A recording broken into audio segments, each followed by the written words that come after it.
And welcome back to another episode of the Cool Your Jets podcast. We're your hosts, Ben Blessington and Michael Nania, beginning our 2021 Jets positional breakdown. And Michael, today we're starting with the running backs, which is a very interesting unit, as we know from the LaFleur system. Going to be a running back by committee approach, so all these guys should see the field quite often. And gone are the days of Le'Veon Bell and Frank Gore and Adam Gase running it for 1 yard right up the middle on 2nd and 10. This is a whole new scheme, a few new players, and just a really interesting group to start off our breakdowns with. So, Michael, I guess first, what are your thoughts on the unit as a whole? Yeah, I think, like you said, this is a unit that really is well built to fit that committee approach that we became used to seeing from the Niners in San Francisco throughout Kyle Shanahan's tenure there with Mike LaFleur. Over the past 4 years, I think that there's a really versatile array of skill sets here, a lot of guys that do a lot of different things well, and that's what you want from a committee backfield. You don't necessarily have that one guy who is a do-it-all player who you can have on the field in any situation, but you have a guy who can handle first down, second down, third down, short yardage, handle reps in the slot, whatever you need. There's someone in this group that can do it.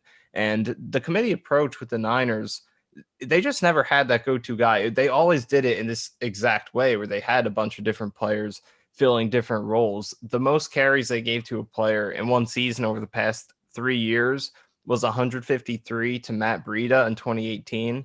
That's the 81st most carries by a single player in a single season over the past 3 years. So they never had that go-to guy. It was Breida, Jerick McKinnon, Jeff Wilson, Tevin Coleman was in there. So they had so many different names carrying the ball over the past few years. And it looks like the Jets are going to do it in a very similar way. Yeah, I think that the additions of Tevin Coleman and Michael Carter should bring some new juice to this unit. They both are shifty and they both bring speed and versatility. And then with the returners and Ty Johnson and Josh Adams, and then obviously the Michael Perine, last year's 4th-round draft pick. So between those 5 guys, let's just hop into each guy individually, and then we'll talk about some questions for the unit as a whole. Starting with Tevin Coleman, the free agent addition from the San Francisco 49ers. Was linked to the Jets back in 2018 when he was a free agent coming from Atlanta. I guess, what do you like that he will bring to this offense and how he fits in the LaFleur system? Yeah, for me with Tevin Coleman, it's all about the passing game.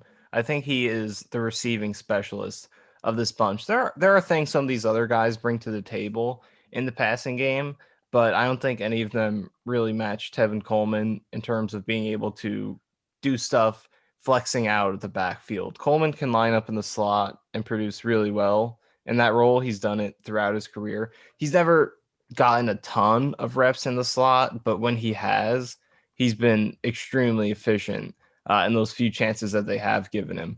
So Tevin Coleman, for me, it's all about the receiving. You look at his yards per target, his yards per route run, first down rate, his receiving touchdowns. No matter what you look at in terms of receiving stats with Coleman, he has it in his career. He has good hands. He's able to run wheel routes.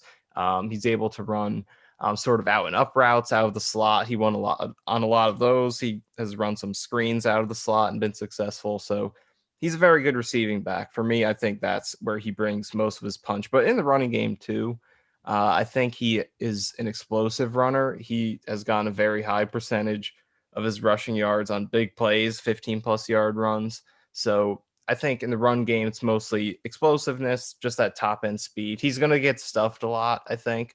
He's sort of that boomer bust kind of runner, kind of like Isaiah Crowell during that one season he played with the Jets. But the bread and butter for Coleman, I think, is what he gives you in the passing game with his ability to flex out in the slot. Yeah, I mean, in this scheme, in this outside zone LaFleur scheme, it's about getting to the outside, making that cut, and getting upfield. And so obviously there's an emphasis on speed. And I think in the running game, that's what Coleman's going to bring you. But like you said, what he really brings is that third down back, that receiving back. And I think you're going to see a lot of him on screens. I think you noted flexing out to the slot, which is something he did do in San Francisco, running across the formation, going to the flat, just mixing things up. He brings you a lot of versatility. And when you have that running back by committee approach, obviously Coleman's not a guy that you'd ever want as a workhorse, but he is a perfect type of guy to throw in a committee approach. And when you look at the other running backs with him, Ty Johnson is a guy who came on at the end of last year.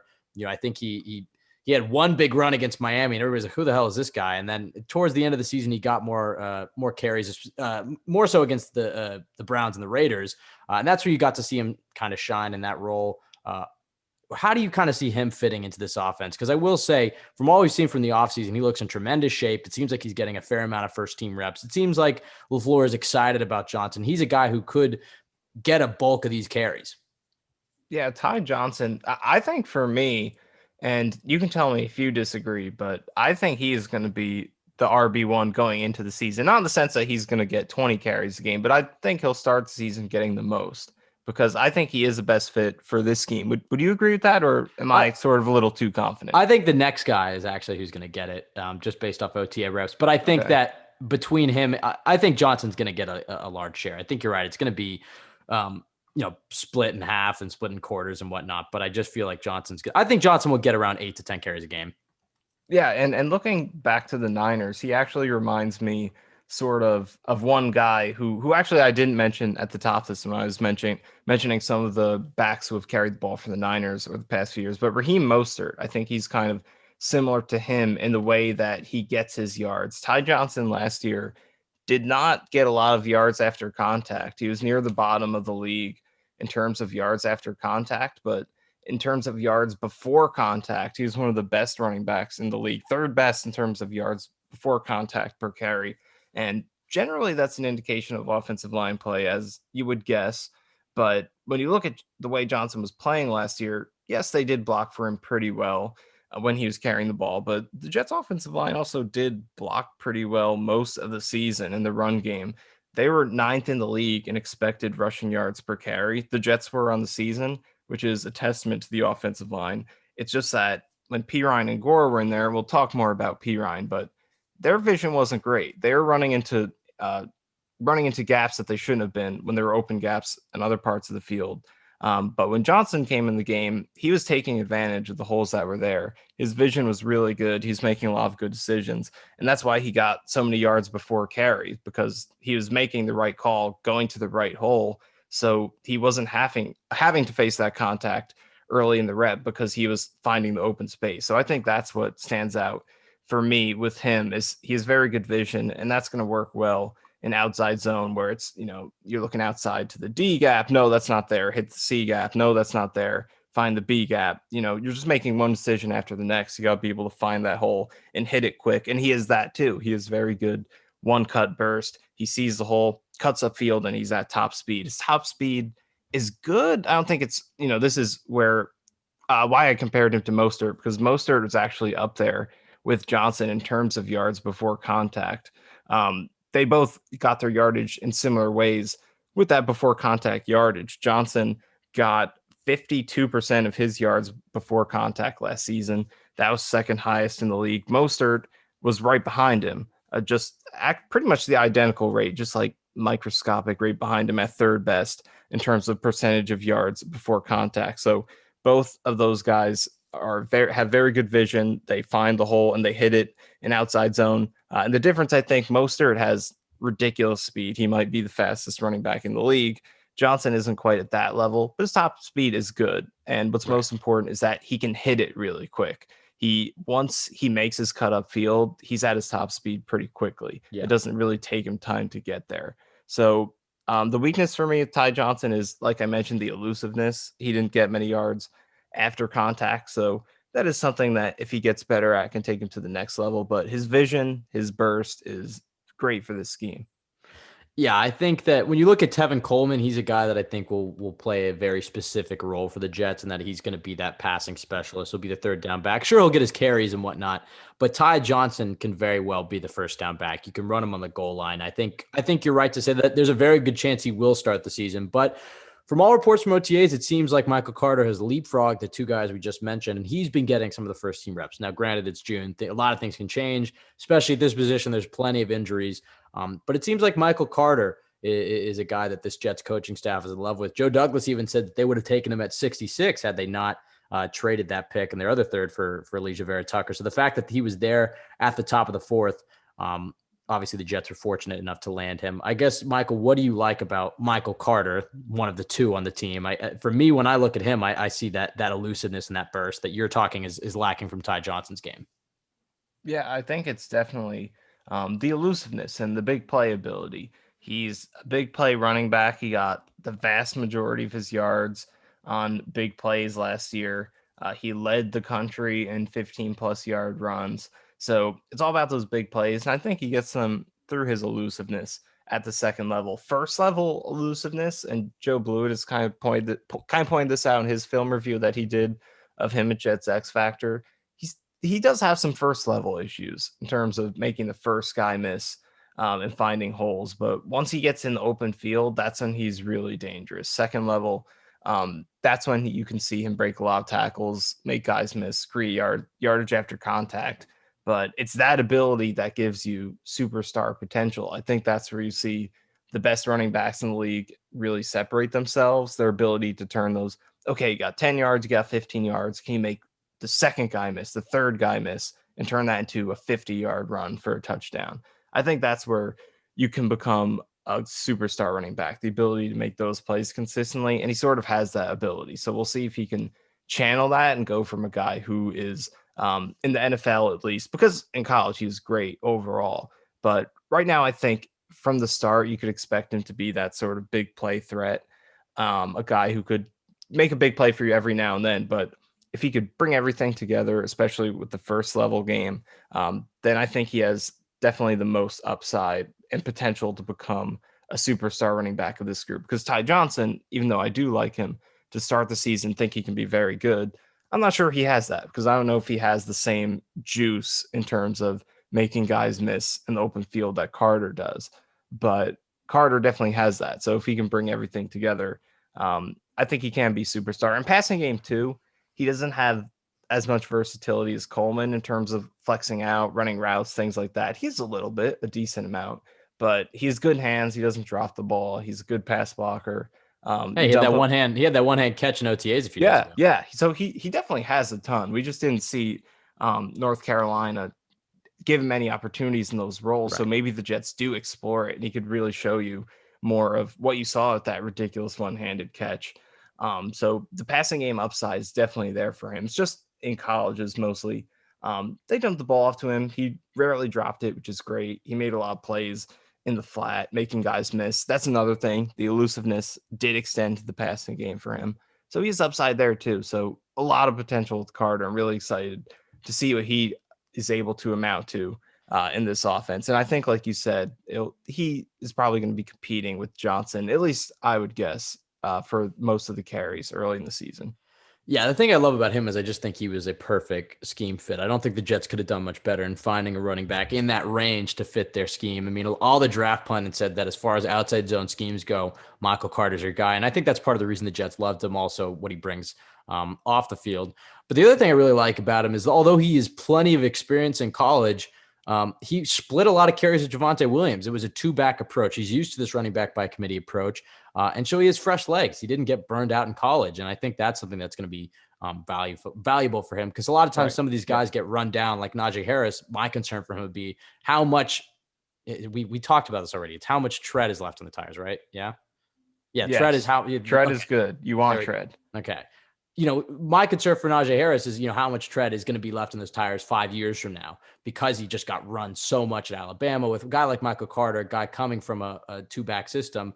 Part of the reason he probably didn't go higher is because he wasn't getting all the first-team reps at North Carolina. He was actually running back number 2 behind Javonte Williams, but he was still equally as impressive and, put up video game numbers, and the film was certainly there. So he's a guy that I'm really excited and honestly very surprised that he fell to the 4th round. I think for as lucky as the Jets were for Elijah Moore to fall to 34, I think Carter falling all the way to the 4th rounder was about as equally as big of a surprise. The Jets really got lucky there. And then the next 2 guys on our list, because look, barring injury, Coleman, Johnson, and Carter, their roster spots are safe. But these next 2 guys are going to be in a bit of a training camp battle when the Jets come back in 6 weeks. We'll start with LaMichael Perine, last year's 4th round draft pick, who many suspect may have been a bit of a Gase pick. He is a better fit for an inside zone scheme. It doesn't mean he can't work here. And look, when you have a running back by committee approach, you want guys who do different things. You want versatility. And Perine, maybe he can be that big body back. I guess talk about what he brings to the table as far as his strengths and weaknesses. Yeah, and anyone who follows me on Twitter or has read some of my articles over the past month or so at JetX probably knows that I'm not a big Michael Perine fan, to say the least. But I think just looking at his rookie season, you didn't really see any particular skill to get excited about, because especially in this sort of committee approach, that's what you want to see. You don't necessarily have to be the greatest player all around, but what is your one go-to skill that we can rely on you for? And Perine didn't really bring anything to the table. They could say that's what he's really good at. I know the power game is something he could be good at, and he did have some decent power runs last season, but And in overall, college, and in college is definitely something he brought to the table. But he did carry Jamal Adams for like 10 yards in a play. he did do that, so that definitely earns him some points. But overall, I think he really struggled with his vision last year. Like I was talking about, comparing him to Johnson, Perine's before contact yardage, he only averaged 1.1 yards before contact, which was 57th among running backs. Johnson was way up at third when he got in there behind the same offensive line. Actually, arguably a worse one, because by the time Johnson was playing, Josh Adams and Pat Elflein were starting. So, and also Connor McDermott Andrews. on a few snaps. So it was definitely concerning his vision. He missed a lot of cutback holes. There are times where he sort of just took the handoff, went straight downhill when he could have been more patient and allowed the blocks to develop a little bit, and something would have been there. And then in terms of elusiveness, very low broken tackle and after contact numbers. Just did not have much elusiveness really at any level of the field. First level, he was when he's meeting guys early in the play, he wasn't able to shake them. And then if he did get ahead of steam from the offensive line, he wasn't really able to turn a solid gain into a great one. So just not a ton from Perine. And even in the passing game, they didn't give him too many chances to show what he could do downfield, because he did show some pretty good route running chops when he was in college. He didn't get many chances at all to do that last year, but he dropped a couple passes. His pass blocking was shaky at times. I would say he was decent overall as a pass blocker, but not great. He can still get better. So overall with Perine, I just think he needs to develop one skill that can be his go-to. Are you going to be a passing game guy? Because I think he can be that based on what he showed with the Gators. He had 5 receiving touchdowns in his last season. Is that what you're going to be? Are you going to be a power guy? Because I think he does have the size to do that effectively. That's the big thing. I don't think he'll ever be a star or even a starter. He could be. Personally, I don't think he will. But for this team, I think he needs to find that one skill to be his niche, his go-to. Are there any examples of guys like Perine, rookies who come in and don't really hit the ground running and then turn it around in the second year? I mean, actually, one guy who you can look to is someone who I did compare him to coming out, not necessarily in terms of play style, but in terms of what I thought his long-term impact could be, is Bilal Powell. That's who I kind of thought that he could be long-term. Again, not in terms of skill set. I think they're different. But, Powell's that long-term guy. Sometimes if injuries came upon the team, he would be their starter. Other seasons, he was just a situational guy. And he was just fundamentally sound, didn't drop the ball, was a good pass blocker, could do a lot of different things. That's what I thought Perine could kind of be. And to Perine's credit, Bilal Powell was a 23-year-old rookie who only played 2 games. He averaged 1.6 yards a carry over the 13 carries he got. So he had a slow rookie season too, and he was a 4th-round pick also. So there's definitely that comparison that you can look to that's very promising. So it can happen. So I think there's some hope for Perine. I'm not a fan of his game because I do think that all 4 of these other guys have something very tangible they can point to and say, he's good at that. I can rely on him to continue being good at that. And I don't think Perine showed that last season. So he is my least favorite player of this 5-man group, but I definitely am not going to say there's a 0% chance that he can become a good player or contribute to this team this year. And then the last guy, who at the moment seems like the guy who could be on the chopping block, just when you look at OTA reps, because Perine, as our Robbie Sabo has reported, that has been getting some first team reps, has been mixed in there with Carter, Johnson, and Coleman. But Josh Adams, who, when he's gone in there, he has made plays. He's been on the Jets for the last 2 years. This will be his 3rd season with the team. And he's just been a guy that, is not really been given a full chance to shine. I guess, what do you like that he brings to the table? Obviously, he has the size and the speed. And, I would even say he's had some good production as well. What is lacking in Josh Adams' game? Yeah, for me, on the positive side with Adams, he and Johnson both came in and played efficiently at the end of last season. It was a smaller sample for Adams, only 29 carries, but 5.4 yards a carry. He was really good when he was in there in terms of efficiency, and he did it in a much different way than Johnson. Johnson was playing with good vision, hitting the right holes, not having to break a lot of tackles, and just doing the right thing to pick up chunk gains. The majority of his runs were from 5 to 9 yards. He was doing really good with those. Adams was a little bit more explosive. He was breaking a lot of tackles.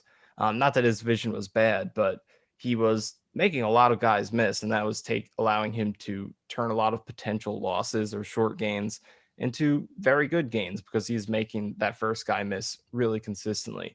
And he was doing it in a lot of different ways. You saw some power, him just running through ankle tackles. You saw some lateral quickness with jukes. He threw this one really nasty juke against the Raiders that kind of had a guy stumbling. That one was impressive. So I saw a lot from him in a very small sample of opportunities this past year. And back in 2018, as a rookie at the Eagles, he was pretty solid. He carried the ball 120 times, 4.3 yards a carry. He looked pretty good that year. So it's not like you're just going off of this season with the Jets. He's had good reps in the good moments in the past with the Eagles back in 2018. So I like Adams quite a bit, and he's pretty young. He was only a 22-year-old rookie. He's only 24 right now. He'll be 25 during this season. So he's comparable in age to some of these other guys, despite feeling like he's a little bit older. So I really like Adams' elusiveness. He has good size, 6'2", 225 pounds. So I think he can be a power back for you if you want him to be that. I think the weakness for him is he offers the least in the passing game out of anybody in this group. His pass blocking is pretty bad, and he's really never produced anything in the passing game at all. Only 13 catches in 3 years, no touchdowns, and he's averaged under 5 yards a target. So doesn't offer anything in the passing game. I think that's his biggest issue. Well, okay, when we look at the unit as a whole, I guess how do you see the carries being divided, and whom do you see being used in each situation by the time the Jets hit week one? I think like we both said, I think Carter's going to be definitely in that mix to be the number one guy. I think Johnson and Carter will probably get 40% of the carries each to start the season, maybe 10% to Coleman, or maybe 20% to Coleman. I would say it would be three guys to start out. I'd say the majority splitting the early downs is Carter and Ty Johnson. And then Tevin Coleman will get some third down carries, maybe on draw plays, things like that, because he'll probably be out there on third downs. And, you mix it up sometimes on 3rd and 5, run the ball. I think that's where he could get some touches or even just change of pace early downs. But I think Perine too I think he'll end up being that short yardage back. We'll talk more about him versus Adams making the roster, but I think Perine. So maybe let's say 40% Johnson and Carter, 15% Coleman, 5% Perine, specifically for short yardage situations. So I think that's sort of how would you divide up right now? Well, does that sound right? Yeah, well, so San Francisco ran the ball 27 times per game, and they were about the middle of the pack there. And I think, LaFleur is the passing game coordinator. So let's just call it an even 25 carries a game. And if you have to divide that between these guys, we'll talk about who's going to get taxed later. Oh, Jesus. All right, there we go. I knocked something down. We're back. But there's 5 guys on the roster. We'll say 4 on game day. Honestly, maybe even 3 active on game day. I would say I think it's going to be a fairly even split. I mean, it won't obviously be this even, but I think it will be around 10 for Carter, 10 for Johnson, 5 for Coleman. You could obviously give or take some for each guy. I think the way right now that it looks like Perine will make the roster over Adams, but again, you never know with injuries, especially at this position. And I think the way that Perine can really solidify himself on this team is in those short yardage situations, those goal line situations. So, I could see Perine getting a few carries a game, but they probably will limit it to 3 backs per game. And I think you're going to see Coleman get his reps mostly on those third downs. So I think you give him, 5 to 8 carries a game. I think Johnson and Carter will split it, but they could also divvy it up by week. I mean, I think there is some value into giving guys some rest weeks Obviously not going to bench Ty Johnson or Michael Carter for a full game, but maybe you go more Ty Johnson one game and more Michael Carter another game, ride the hot hand and let the other guy rest his legs. I think there's some credence in that. But I think that the thing that's most interesting to me, and we talk about it with receivers, and it's brought up obviously with running backs, but fans generally ignore it. And I want to get your thoughts on this, is blocking. And a lot of people don't talk about blocking when they're looking at the running back position, but it's something the coaching staff definitely values, especially since you have a rookie quarterback. Out of these guys, Michael, who do you see as the best blocker and the best chance for Zach Wilson when he's throwing the ball to be able to pick up that linebacker screaming through the middle? Yeah, so I think Michael Carter, this is an area that really adds to his appeal. He's a very good pass blocker, had good pass blocking numbers during his career with the Tar Heels. I think Perine can be solid in this area. I believe he had one bad game last season against the Dolphins where he gave up a couple pressures, but other than that, he didn't give up any in any other games. Like I said with Josh Adams, this is an area where he struggles, so it's somewhere where he's going to have to get a lot better. If he's going to be able to establish himself, even if he misses this Jets roster, if he's going to catch on somewhere else, it's somewhere where he can get better. And on Pirine, it was the Bills game in Week 7 where he was in on 2 sacks and 3 pressures total. But other than that, in every other game, he didn't give up any pressures. So, and Pirine is really good at this in college. So this is an area where he can be a solid player in the NFL. Ty Johnson, I think Johnson's decent. Tevin Coleman's decent. Adams is pretty bad. And then Perine and Carter are probably your go-to guys in this area. That's how I would probably sum it up. Well, yeah, you mentioned Carter, and then in the same breath, you mentioned how Perine struggled as a rookie, even though he was good at it in college. That's something I may be concerned about with Carter because, sometimes there are rookie running backs who come out and they're great at blocking right out of the gate, but that is something that generally rookie running backs can struggle with. So for me, I kind of see that this is where Tevin Coleman is really going to shine. And even if he doesn't have this, I mean, look, maybe Michael Perine can turn it around in year 2. Obviously, he has a full off season to really hone that skill, and it was something he was good at college. But Coleman is the veteran of the group. He's been on, this is his 3rd team.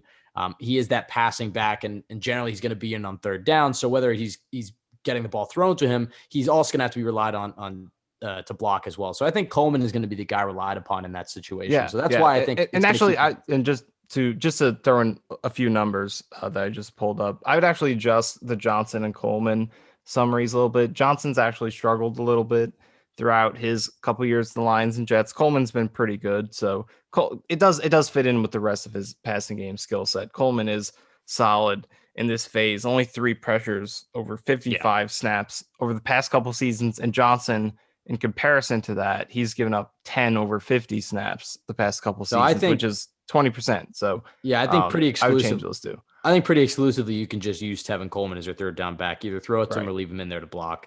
But 1st and 2nd down, I think that's where you're going to divvy the carries between Johnson and Carter. And then the short yardage situation, that's where you might see some Perine or Josh Adams. And I guess we should talk about that a little bit. Who do you ultimately see winning this battle? Obviously, we know you have an affinity for Adams, but it seems right now Perine's edging him out, but there's still a whole training camp to go through. There's still injuries that could happen preseason and whatnot. I guess, can you talk about the there's, I guess, a sentiment that Perine's not a great scheme fit. I've certainly repeated that. You've repeated that as well, that he was drafted to be more of an inside zone running back versus an outside zone running back. So can you kind of explain the schematic differences between them and why LaMichael Perine might not be the best fit for LaFleur offense? Well, I think with wide zone and outside zone schemes, vision is just a little bit more important because there's just more decisions to be made, more reads to be made. And I think you saw that with Ty Johnson last year. He was successful on a lot of outside runs because he was making the right reads, and you need to be able to do that in that scheme. Whereas an inside zone and also gap runs, it's a lot more predetermined where you're going to be going. There's still some reading or plenty of reading with any running play, but just in general on outside runs, there's a little bit more post-snap reaction. And you kind of saw Johnson thrive in that area and Perine not so much. Perine, there's one run in particular against the Patriots that comes to mind in the Week 9 game where it was an outside zone run to the left, and he kind of every single Patriots defender at outside leverage. And meanwhile, on the backside, George Fant did a good job hooking around his guy, sealing him to the sideline. There's a huge B gap on the backside. And if Perine had gone through his reads and gotten to the backside, he would have seen that, been able to cut back for a huge gain. But he just ran right into the wall of Patriots defenders who all had leverage to the play side, and things like that just aren't going to cut it in outside zone. Whereas you can sort of be successful with that mentality on inside runs if you're just, getting right to the hole, downhill, let's get 3-4 yards, let's keep going. And I feel like that's sort of why he was drafted, to do that in Gase's inside zone scheme, which can work if done effectively under a coach not named Adam Gase. But in this offense, I don't think it is the best fit. But Josh Adams, too, might not be the most ideal fit for this offense, I don't think, because he was, like I said earlier, mostly creating his yardage just based on pure elusiveness, making guys miss more so than it was the vision aspect of it. So both of these two guys are kind of wild cards in this battle right now. It'll be interesting to see how it plays out. Do you think there's any chance they could keep all five? Especially considering that they don't have a designated fullback. It seems like Wesco will probably fulfill that responsibility, so he's kind of a flex tight end fullback. Do you think that could mean that especially considering they're going to be a running back by committee, somebody's going to go down. Probably a few guys are going to go down, and they want to keep legs fresh. Do you think there's a chance they could keep all five of these guys? It's tough to tell. I mean, you let me know what you think, but for me, I feel like 4 is going to be the number. 5 feels like a bit much, but I think there is a chance just because we look at this group and there is something to say for every guy. There are 3 that we probably think are locks. Carter, who you just drafted, Coleman, who you signed and has the connection to the coordinator and is a great receiver, and Johnson, who's a good fit in this offense. Then Perine was just drafted last year by this GM, and Josh Adams played really well in this offense last year, even if it was, in a different offense, but played really well for this team last year, even if it was a small sample size. So there's something legitimate to hang your hat on for all 5 of these guys. So if they really like this group, obviously you're going to have to sacrifice a spot somewhere else because 5 running backs is a little bit much, especially considering Wesco is probably making it as a fullback. It's a little bit much. So, but if you really like this position, truly do like all 5 guys, I could see it. What do you think? Is 4 the number, or could you see 5? I mean, in San Francisco is 4, so that it'll probably be 4. But I think that is something to keep an eye on. That even I'm making the mistake of assuming one of these guys is going to get cut. But especially with the new IR rules that they're keeping from last year, I think there's a chance that one of these guys. I think I've said it about 5 times on this podcast so far, but one of these guys could be injured, could be starting the season on that IR. So I think there's a chance the Jets could get through the entire season with a version of these 5 all kind of sticking around, because I would be a shame in my eyes to see Adams get cut, because I think he is great depth. And I do think he has some potential, but it just really comes down to Perine. And if that first season was an indication on how the rest of his career is going to go, or if that was just more of a bad situation, no OTAs, no mini camp, rookie running back. It seems the fact that he's getting some first team reps lends me to believe that the Jets still have some confidence in him. But we'll see. But when you look at the prototypical Shanahan LaFleur backs, you compared Ty Johnson and Raheem Mostert earlier. I guess, can you describe some of the traits that these Shanahan LaFleur backs have had in the past and how they do compare to this unit? Well, I think, we have Tevin Coleman coming right over from that unit. I think the Jets can do a lot of similar things that Coleman did over there specifically. And I mentioned him working out of the slot. He's made a lot of plays for not getting a lot of opportunities in the slot. It's not something he's done very frequently at all over the course of his career, but he's been so efficient when he has that he has so many slot plays on his highlight reel. So I think the Jets should actually do that more than he did with the Niners throughout his career. And also the Falcons didn't use him too much there either, but he was super efficient at it and made a lot of plays. So I think that's one difference between what the Jets should do with Coleman versus when he was in San Francisco. But other than that, I think a consistent theme with those backs in San Francisco is a lot of speed and a lot of good vision, guys who can get outside really quickly, make the right read, and just one cut up field. I think Ty Johnson is really consistent with what we saw from a lot of backs over there. Just it's not necessarily about elusiveness, or having that superstar kind of ability to break tackles, but it's more so, can you make the right read, and do you have the speed to make the most of it once you do make the right read? So that's why I think Johnson is a good fit, and Michael Carter as well has similar abilities. So I think that this is a group between those two guys and also Coleman that's really well suited to this offense. Yeah, and then the committee approaches is a fairly meaningless stat. But by the end of the year, who do you think starts the most of the games? Well, actually, I pulled up because we were talking earlier about the carries. I pulled up the Niners game against the Jets in week 2 this past season just to see how they sort of split the carries in a random game. So in this game, they had multiple carries of 4 different running backs. So Coleman actually led the way that game with 14. Raheem Mostert got 8, Jerick McKinnon 3, Jeff Wilson 2. So that sort of gives us a little bit of a guideline of how things could go. Like you Right. said, it could sort of split week to week. Coleman didn't get close to that in any other game, but in this particular game, he got almost twice as many carries as anyone else on the team. But then also the bottom part of the depth chart, you still were able to get a couple touches in there for McKinnon and Wilson. So we could see something similar with Carter and Johnson fulfilling those top 2 spots, and then maybe Perine and Adams, or actually Carter and Ty Johnson taking those top 2 spots, and then behind them, a couple guys getting a handful of carries in there. So I think that sort of is a guideline in terms of how the carries could be split. But in terms of starts throughout the season, I would I'm gonna go with Carter. Would you agree? I feel like he's gonna take it over as the season goes on. Johnson will start, and then it will ease towards Carter. I could see Carter starting week 1. I think Carter's going to Yeah, get definitely. the starts on his resume because that's pretty much all it's going to mean. Because like you said, I do feel like he's going to split his carries fairly evenly between himself and Johnson. I mean, just when you look, I looked up the 2019 Niners roster, which had obviously great success running the football, and their attempts were between Tevin Coleman and Raheem Mostert were dead even between 137 and 137. And then Matt Breida was behind him at 123. So a very balanced approach. And I think you're going to see the same thing between Michael Carter, Ty Johnson, and Tevin Coleman. I think all 3 of those guys can have a very similar amount of carries. You can almost split them in thirds.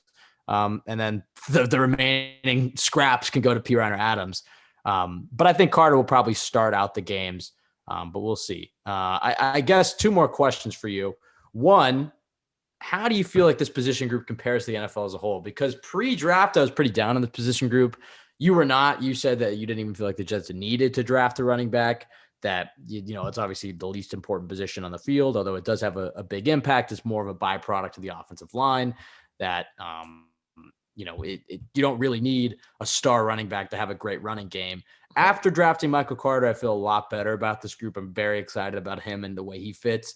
But comparing to this unit, specifically just the running back room, ignoring the offensive line and all other factors, how do you feel it stacks up compared to other running back rooms across the NFL? It's so hard to compare right now because I feel like like as people who analyze this team so thoroughly, we see all the positives in every single guy. But if you're a fan or observer, analyst, whatever, of any other team, you look at this depth chart and you see a 4th round rookie, a guy in Tevin Coleman who averaged about 2 yards a carry last season, guy in Ty Johnson who you never heard of, a guy in Josh Adams who you probably never heard of, and a guy in Michael Perine who you probably never heard of. So it's just hard to, when you really try to look at things in an unbiased way, then it's hard to say this is anything but a bottom 5 running back group for now. But once they do get on the field, if they can really make this committee approach work the way it did in San Francisco, if Ty Johnson is as good of a fit as we think he is, and Michael Carter, if Tevin Coleman can continue to be as high level of a receiving back as he has been throughout his career, if Perine and or Adams can find their niche and do well in it, then this can be a solid running back group. I feel like you can't be a truly elite running back group without just actually having an elite running back in there who is a real difference maker just on the strength of that one guy. Right. But with a really good committee, I think you could still be a top 5 to 10 Yeah. unit in the league. And do they have this potential? I think They do. It's a ceiling. It would be I a low percentage outcome, but I think they'll ultimately end up being a pretty good, respectable, probably around average unit. But for now, for comparing them to everyone else in the league, it has to be down there until yeah. everyone proves what they can do. Yeah, I think that's very fair analysis. But I do think that the scheme and the offensive line improvements, especially on the left side, led me to believe that this Jets rushing attack is going to be fairly good Yeah.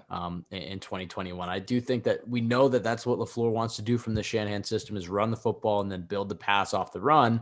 And I just think that with Becton and Vera Tucker next to each other on that left side, and look, we'll see how McGovern and Fan adapt to the scheme and who wins the right guard spot. But I'm just so confident in that left side that I feel, and I like a lot of these guys in the room that I do feel like this will be an above average unit. And I think a lot of those guys that you said that nobody really knows who they are. I think a lot of those guys will become household names in 2021. Not household names in the sense of Alvin Kamara or Le'Veon Bell or Derrick Henry, but household names in the sense of Raheem Mostert, Matt Breida, Tevin Coleman. That football fans will have heard of them.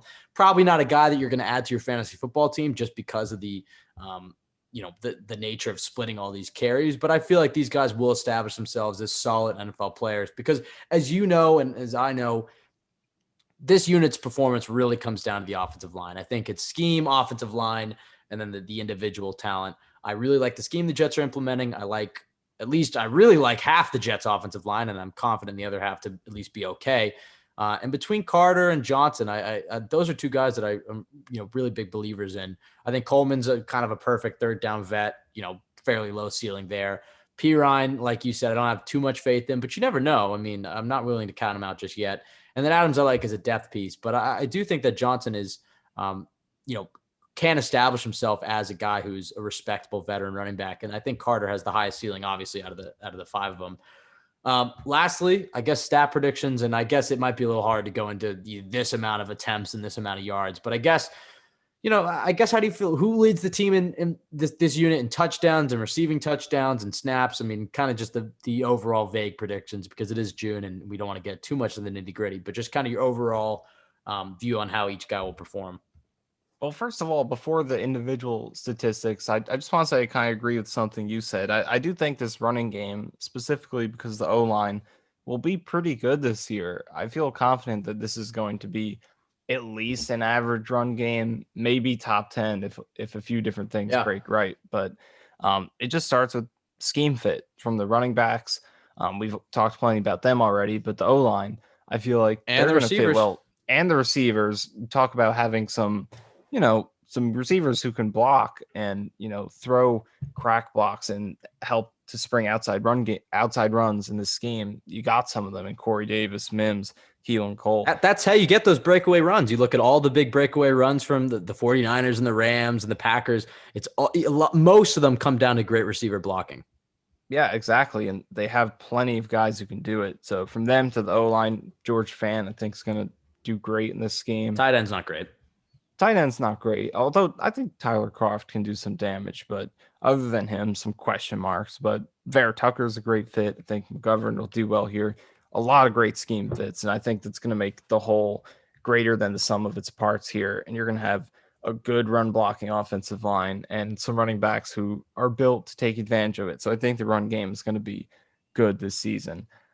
In terms of the individual statistics, let's go off of those 2019 carries, the carry splits for the 49ers that you brought up. Let's take a look at some of those names and kind of put some Jets names in there to replace them. So, like you said, Tevin Coleman, Raheem Mostert, they had 137 carries each that season.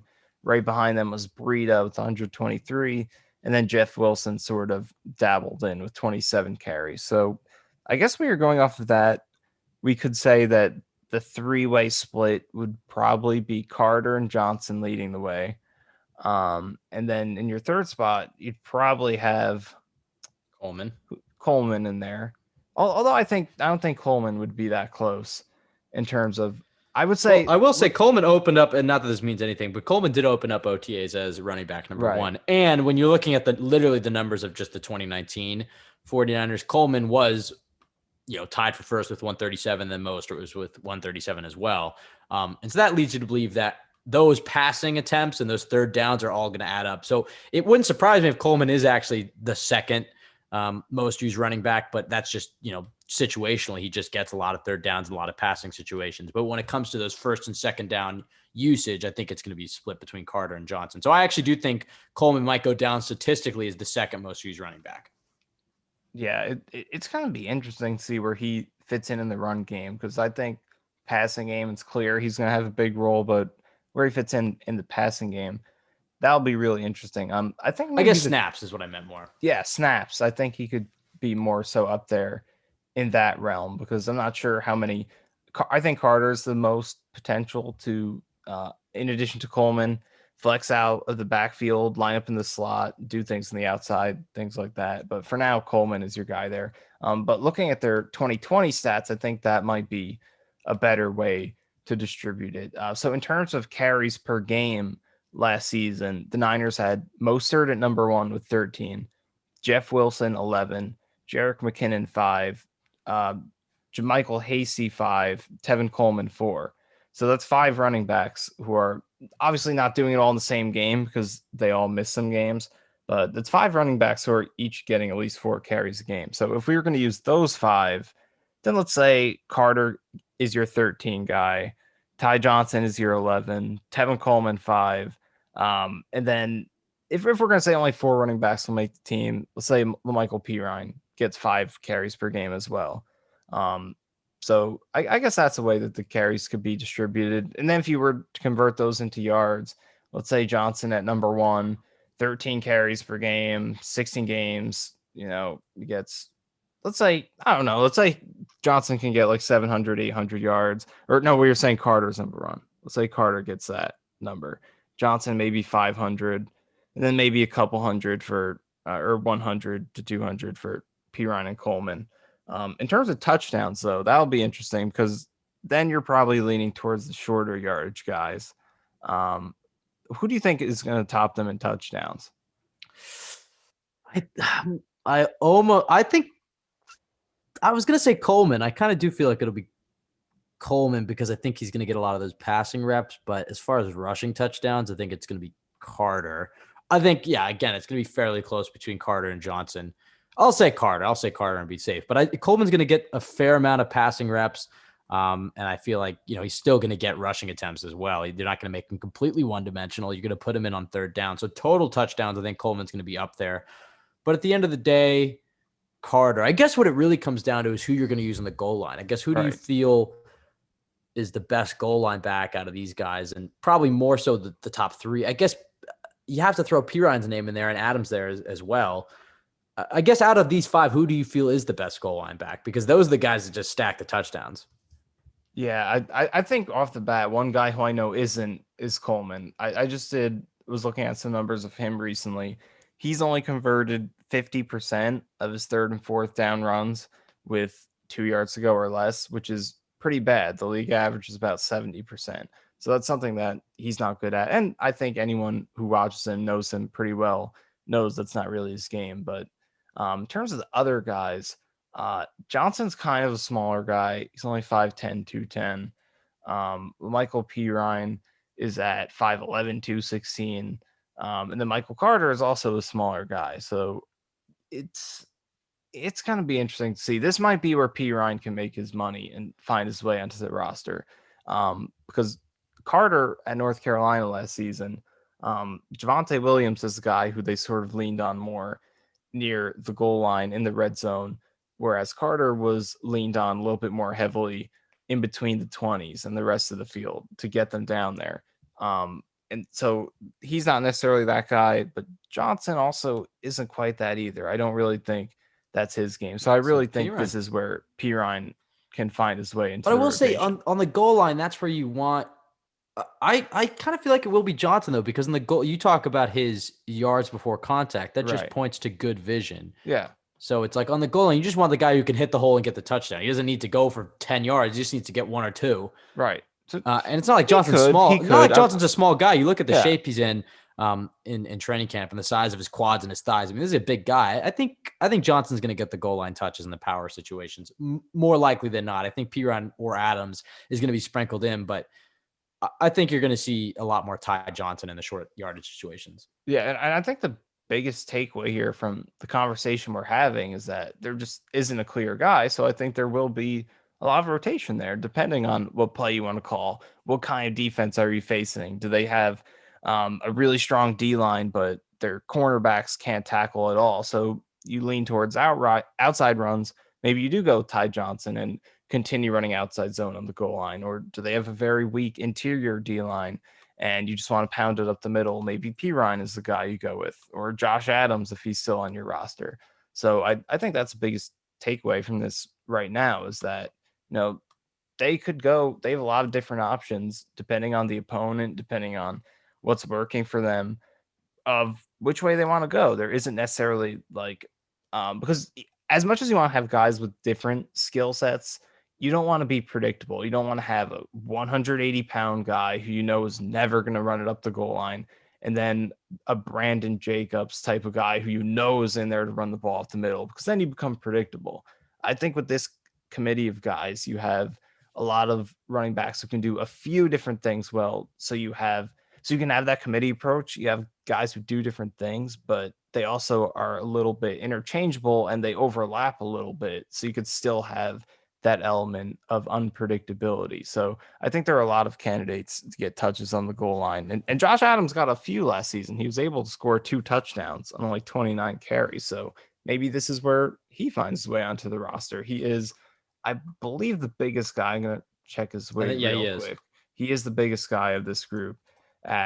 He is at 200, and is he 230? He's 225, so he's the biggest guy in the group. So maybe that's where he comes in. But I think that's the big takeaway for me. A lot of overlapping abilities here, guys who could do, who have different primary strengths, but also it's not so obvious what the differences are to where you're tipping off the teams what you're doing. Honestly, if I had to cut one and Perine is really not showing anything special, I'm cutting him because Adams brings the size and the speed. He's a great scheme fit, and you can trust him on the goal line. I think it's going to be a tough summer for Perine. I would not count Josh Adams out just yet, even though that Perine's getting more of the first team reps. I think that the Jets don't have a wasted investment. Adams is just a guy they signed off the street. Perine's a 4th-round draft pick. I think they're going to try to give him every chance to prove himself, but I don't know. I would not doubt. I wouldn't say that his job is completely safe. I could definitely see the Michael Perine getting the axe as we get closer to preseason. But we'll see how this all shakes out. One thing's for certain, though. I shouldn't say for certain. Nothing certain with the Jets, but I think this will be the Jets' best rushing attack in a long time. Maybe not the Rex Ryan ground and pound 2009, 2010 days, but I definitely think it's going to be a vast improvement over the bevy running backs we've seen come through the Jets in the last, in the recent years, between Elijah McGuire and Isaiah Crowell and Chris Ivory. Well, I guess Chris Ivory wasn't too bad, and the majority of that just comes down to the emphasis on the offensive line. I think it's scheme and offensive line first, and then I like the talent in the room. But it's been a rough few years with the Jets when it comes to running the football, and it's good to see the Jets put an emphasis back on it and get back to their roots, play good defense, run the football, build the pass off that. Exciting unit, and we'll see how this plays out. That's going to do it for our first positional breakdown. Next week, we'll be doing the receivers. That'll be coming out next Thursday. And then in a few days on Monday, we'll have our normal Cool Your Jets podcast going over some topics, maybe answering a mailbag. So stay tuned for that. You can follow us at CYJ Pod on Twitter. You can follow Michael at Michael_Nanny and myself at Ben W. Blessington. Please like, rate, review, subscribe on iTunes. I don't think there's anything else, Michael. Any last words in the running backs or the Jets in general? I'm just pretty excited to watch this group. There's a lot of guys I like. I absolutely hate LaMichael Perine. I think he's the worst running back in the league. No, I'm kidding. He's got some stuff to work with, but let's be honest. There's a lot he has to improve. He didn't show us much last season, but overall, I'm excited about this unit. All right, folks, that's going to do it for us. Michael, are we going to stick with the corny all gas, no break ending, or should we just wrap it up while we still have any sort of dignity left? I'll give you that call. But no, wait, why would I give you that call? Because I know what your answer is going to be. No, let's do it. Let's try to make this thing. Let's really try to make this a thing. Okay, ready? No, I'm just kidding. It's so lame. I can't do it. That's just not my bones. All right. You were ready to embrace it. You geared up to do it. So and then lame. It just went through your head, and you're like, I'm not doing it. 2 football nerds sitting in their rooms screaming all gas, no break over a Zoom call. Just did not sound like my ideal Wednesday evening. I guess we'll just stick with the prototypical. Don't let the Jets ruin your life. But I will say that they're getting pretty close to me. There's just so much positive energy around this team. This is the most excited I've been since the 2009 Rex Ryan days. And coincidentally, I was 9 years old back then. So this is like some childhood excitement right here. So we'll think of a new ending. Maybe tweet us your thoughts for a new ending. But for now, don't let the Jets ruin your life.